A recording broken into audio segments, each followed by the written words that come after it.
How a little girl was actually raised by a pack of dogs has us in complete awe.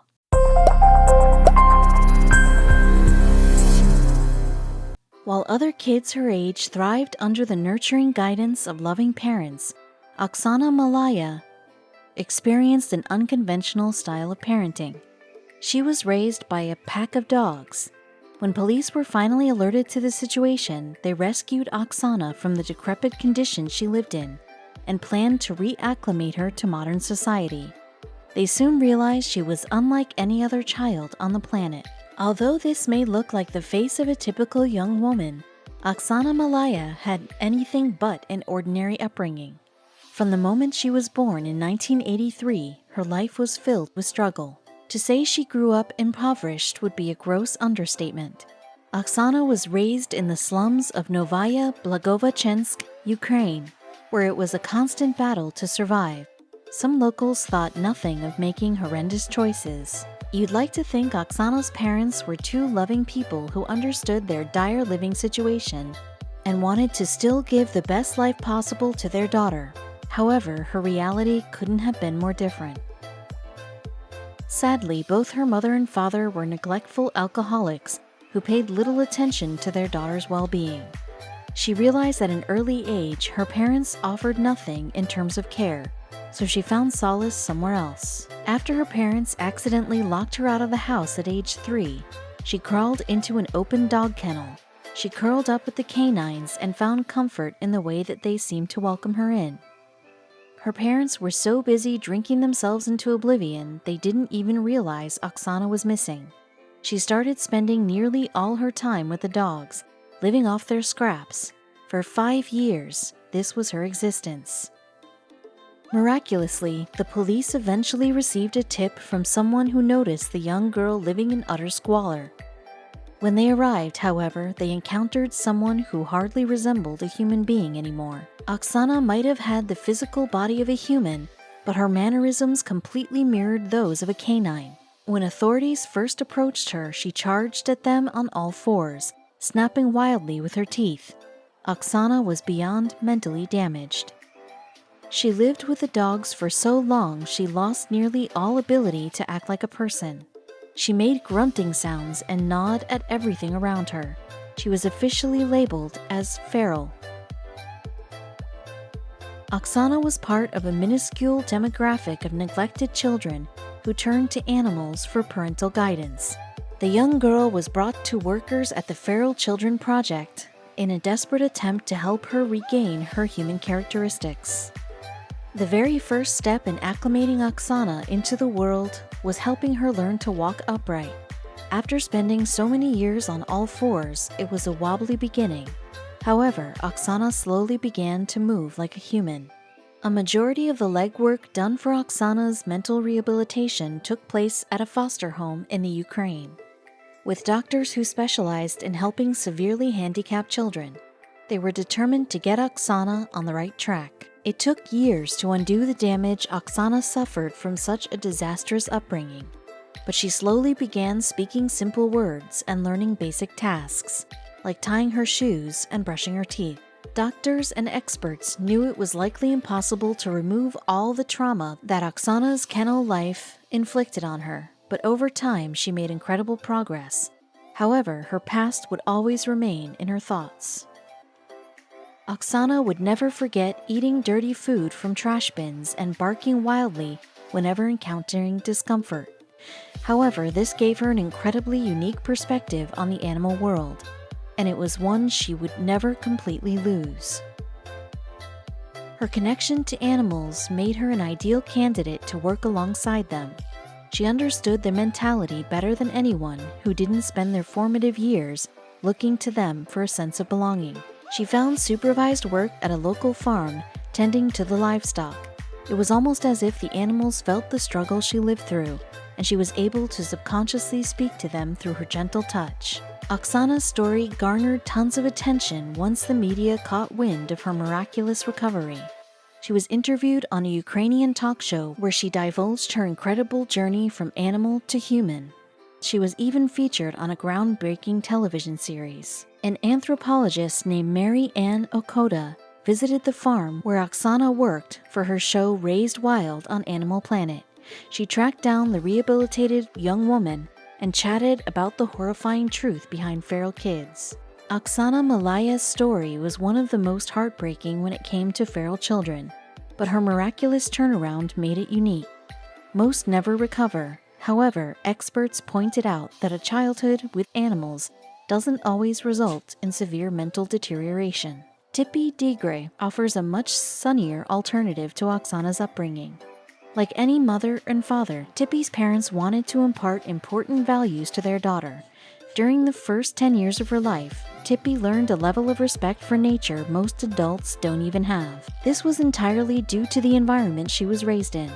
After she entered the world in June 1990, her parents Sylvie and Alan raised her in Namibia around tons of exotic wildlife. Tippi was named after actress Tippi Hedren, who starred in Alfred Hitchcock's The Birds, which made sense considering the role animals played in her life from the very beginning. Early on, she even made a four-legged best friend. At the ripe age of 1, she met and immediately embraced an elephant named Abu, and the two were instantly smitten with each other. She also became quite close with another animal. She and a leopard adopted by a local farmer spent a lot of time together. The cat was never aggressive towards Tippi, but of course her parents made sure she knew the repercussions of mistreating the animals. While most other kids in the world are taught the dangers of talking to strangers or looking both ways before crossing a street, Tippi had deadly predators to look out for, but she knew full well how to carry herself. Her parents never regretted her upbringing. Her mother said, "For me, it was incredible to think you offer all of this to a child, compared to what I would be able to offer a child in the city." While Sylvie and Alan definitely had concerns about their daughter's safety, they realized she had a fearless demeanor. It didn't matter how large or small a creature was. Tippi approached it with fascination and respect. Tippi managed to form a special connection with almost every animal she came into contact with. Growing up with the freedom of the wilderness all around her, she developed an innate understanding of the mindset of animals. The photos Tippi's parents were able to capture while she grew were astounding. No parent has a photo of their child giving a massive bullfrog an intimate hug, but then again, they're not Tippi's parents. Even an animal like an ostrich, which normally is scared of humans, allowed Tippi to hop on its back for a ride. This particular ostrich was owned by a local farmer, but it still displayed extreme trust in the young girl. This picture perfectly sums up Tippi's relationship with the animal world. With outstretched arms and a meditative look on her face, she's completely in sync with the energy around her. People even compared her to a very famous Disney character.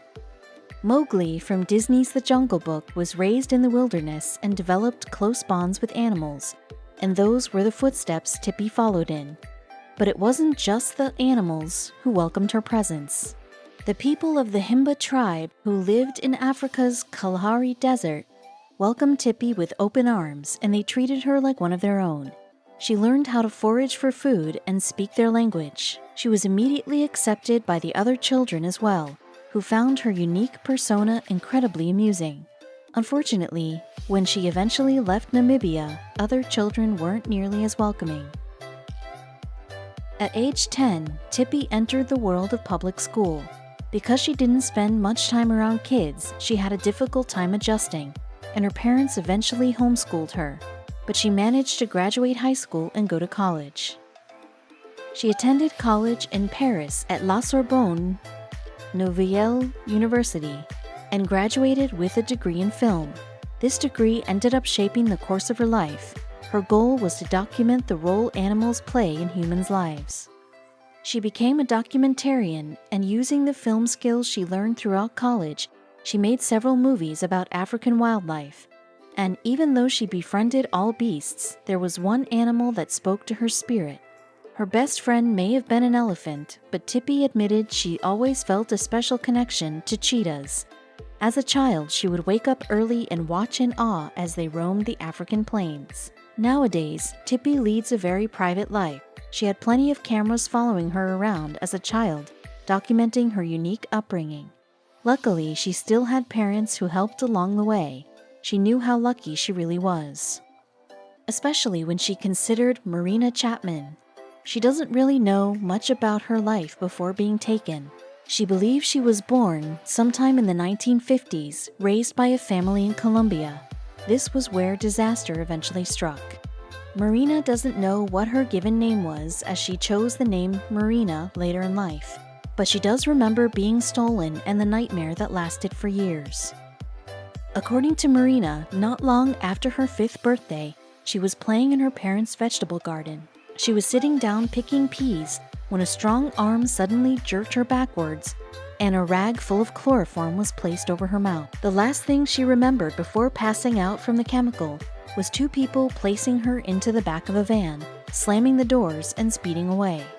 She had no idea if she'd ever see her parents, or anyone she ever knew for that matter, again. Marina could do nothing but think about her mother and father. Why was she kidnapped? Did their family have enemies? She even briefly thought her parents were behind it all, as a punishment for picking through their garden. When Marina finally awoke, she found herself crammed in the back of a van with a group of whimpering children. Whoever her captors were, they had been busy scooping up other kids, too. Marina soon fell into unconsciousness again. The young girl woke up to the feeling of slaps on her face. She thought they were human hands at first, but quickly realized they were massive leaves. Her captors had hoisted her over their shoulders and were carrying her deep into the thick Colombian jungle. Marina was groggy and couldn't make out the details of the people she was with, but out of nowhere they started to run. It seemed like they were afraid of something, and after running for a few minutes, they simply dropped her on the ground and fled. Scared, hungry, and alone, Marina looked for a place to sleep. She dug out a small trench by a tree stump and curled up into a ball. The sun woke her up the next morning, and when she opened her eyes, she was completely surrounded by monkeys.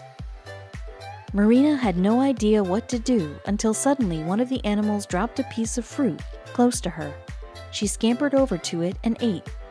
Were the monkeys actually trying to feed her? Weeks turned into months, months into years, and Marina claims she grew incredibly close with the primates over that time. They were like family. To this day, she attributes her jungle survival to them. However, she would eventually be stripped, yet again, from a family. One afternoon, a group of poachers entered the forest. The now 10-year-old Marina hid behind a thick tree and watched as they used their machetes to carve a path through the vegetation. One of the poachers was a woman who appeared kind and gentle, so Marina came out of hiding and approached the group. The group was in complete disbelief when they saw Marina. The young girl's skin was covered in dirt, she was walking on all fours, and her hair was nearly as long as her body. The poachers brought Marina out of the jungle to the Colombian city of Cucuta, but tragically, she was far from safe. The group brought Marina to a rundown brothel on the outskirts of the city, where she was sold to a woman named Ana Carmen. Marina doesn't know how long she was there for, but life was miserable. However, one day, while Ana Carmen was occupied, Marina escaped. Now Marina was homeless in a big city. Luckily, she banded together with some other homeless children, and they were able to scavenge for food and shelter when needed. It wasn't ideal, but it was far better than life at the brothel. Marina eventually landed a job as a maid, but not everything was as it seemed. The family members she worked for were actually notorious criminals, and they enslaved Marina.